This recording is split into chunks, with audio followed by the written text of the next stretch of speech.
We all know that China calls itself the Middle Kingdom, the Zhongguo. But I would like to submit that actually Korea is the Middle Kingdom. 과거 월드컵을 뜨겁게 달구었던 우리나라의 붉은 악마가 치우천왕을 상징한다는 사실을 알고 계신가요? 군신이라 불리며 중국 땅까지 호령했던 치우천왕은 우리나라의 정식 역사에서는 찾아볼 수 없고 중국의 역사서에서만 고구려의 전신인 구려의 임금이었으며 난폭했던 고대 천자라고 기록되어 있는데요. 치우천왕의 실존 여부와 어느 민족의 역사인지에 대한 논란이 있지만 치우천왕에 대한 역사적 기록이 부족하고 활동 반경이 대부분 중국 쪽이어서 우리나라에서는 치우천왕을 역사에 편입시키지 않은 채 단순히 야담이나 전설쯤으로 여기고 있는 반면 중국에서는 몇 년 전부터 동북공정의 일환으로 치우천왕을 중국의 역사라고 주장하고 중국의 새 선조를 모신 중화삼조당의 중국인의 조상으로 치우천왕을 모시고 있습니다. 치우천왕이 중국의 조상이라면 그가 다스린 구려와 그 후신의 고구려는 자연스럽게 중국 역사에 편입되고 치우천왕의 뒤를 이어받았다는 고조선의 역사마저 중국 거라고 주장할 수 있기 때문이죠. 옛 중국의 기록인 사마천의 사기에 치우천왕은 우리 왕이 아니다라는 이유로 비루하고 포악한 임금으로 마치 도깨비처럼 무섭게 묘사해 둔 것과는 반대되는 행보여서 눈살이 찌푸려지지 않을 수 없는데요. 이와 같은 중국의 동북공정부터 일본의 식민사관까지 우리 민족은 수없이 많은 외세의 직접적, 간접적 침략을 받아왔지만 한국인에게는 저항의 DNA가 있다고 말할 정도로 우리나라는 수많은 침략과 위기를 극복해내며 성장했습니다. 이러한 한국 역사에 충격을 받아 관심을 가지게 되었다는 에드워드 슐츠 교수는 수많은 외침을 받았던 한국의 역사를 살펴보면서 한국인들의 특별한 점을 알 수 있었다고 말했는데요. 그는 강연을 통해 한국인들이 세계에서 가장 강한 군대를 상대로도 버틸 수 있었던 이유와 한국이 동아시아의 중심인 이유 등을 설명하며 한국인들의 정체성을 집어내기도 했습니다. I first came here in 1966 as a Peace Corps volunteer, and I was almost immediately struck by its history. Korea in 1966 was a very poor country, not at all like what you see outside this window today. And yet there was a spirit and a commitment to understanding their past that really struck me and kept me very much interested.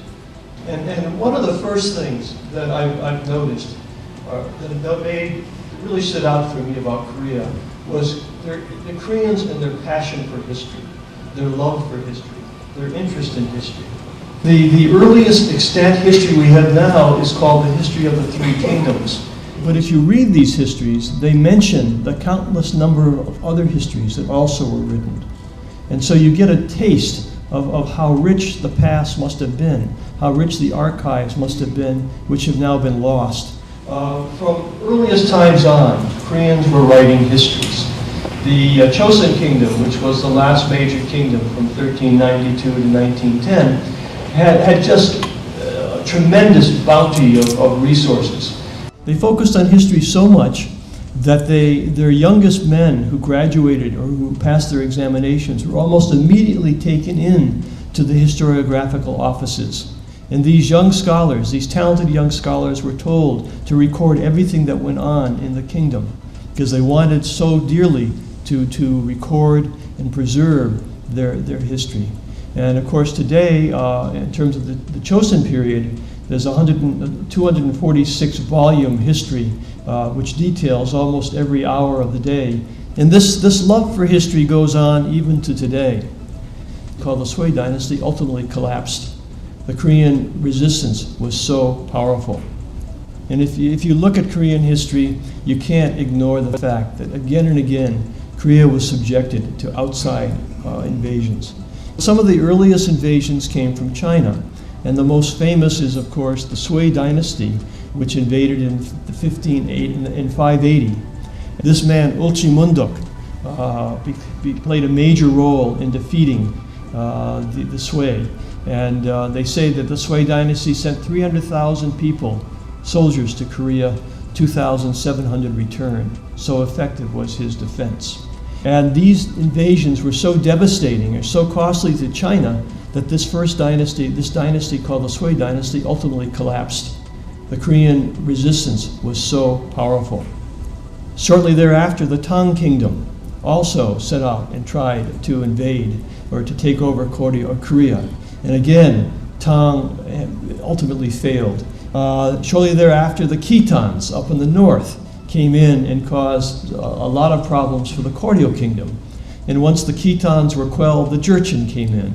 And of course, the most famous invasion were the Mongol invasions, which took over 70 years for Koreans resisted for over 70 years. And ultimately, the Koreans ultimately said, this is ridiculous, we need to give up. I want to point out that Koryo resisted the Mongols longer than any other people in the world. Ultimately, they failed, but they put up such a dramatic resistance that they won the respect of the Mongols. And finally, of course, the one that you hear of most frequently are the Japanese invasions in the 1590s. It's probably the most famous in terms of the resistance, and of course that's Yi Sun-shin, the resistance to the Japanese invasions in the 1590s. And as I say, besides these heroes, there were the average people, the common people who came forward to the defense of their kingdoms. So when you talk about Korean history, you have to remember this sorry part, these countless invasions. But equally important is the resistance, and that's where the Korean identity comes through. So resistance is certainly one of the key themes that we find in Korean history, and this is the way the Koreans were able to develop an identity unique within East Asia. We all know that China calls itself the Middle Kingdom, the Zhongguo. But I would like to submit that actually Korea is the Middle Kingdom. I want to take you to these last two slides because I think they sort of show the dynamism of Korea that we all are experiencing almost on a daily event. I first went to this particular university, Sogang, back in 1970. And I had an office window that looked out over Mapo, over towards the Han River, and over towards a little railroad that went along the Han River, or near the Han River, into the mountains across the sea.